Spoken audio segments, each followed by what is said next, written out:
అస్సలాముఅలైకుం welcome to my recipe 78. ఇవాళ మన రెసిపీలో పాలకూర ఉల్లికారం సింపుల్ మెథడ్లో తొందరగా అయిపోద్ది.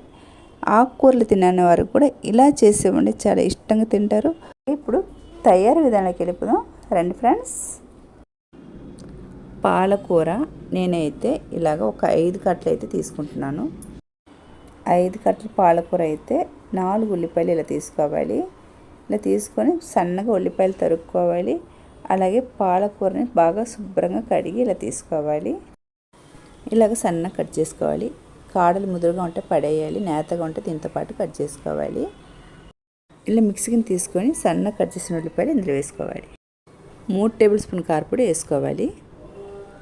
అలాగే ఒక ఎల్లుల్లిపాయ గడ్డ తీసుకొని ఇలాగ పొట్టు తీసిన పర్లేదు, తీయకపోయినా పర్లేదు, ఇలా వేసుకోవాలి. సరిపడ ఉప్పు ఇలా వేసుకొని ఇలాగ ఆడించుకోవాలి.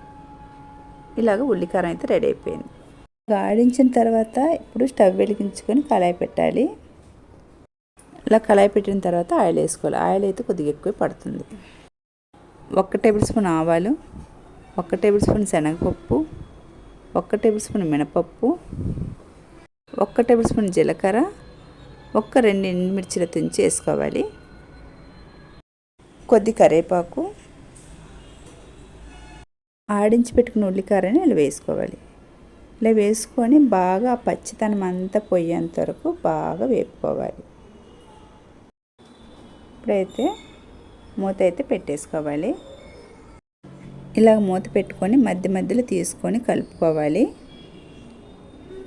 సరే, ఇలాగ అయిన తర్వాత ఇప్పుడైతే మనం పాలకూర కడిగి పెట్టుకున్నాం కదా, పాలకూరని ఇందులో వేసుకోవాలి.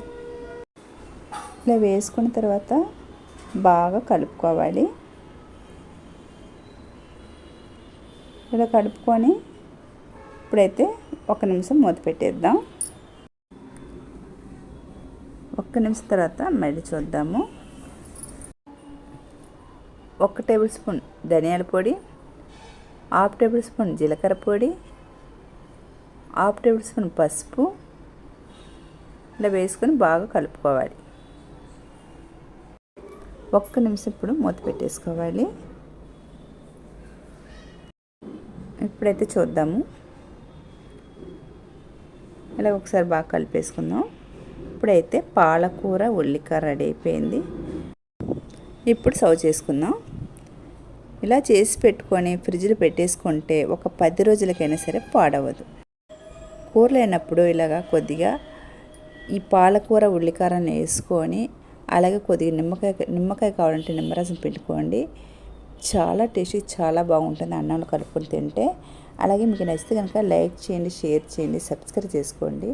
చూసేవారైతే ఒక లైక్ అయితే కొట్టండి. బాయ్ ఫ్రెండ్స్, మరొక వీడియోలో మళ్ళీ కలుద్దాం.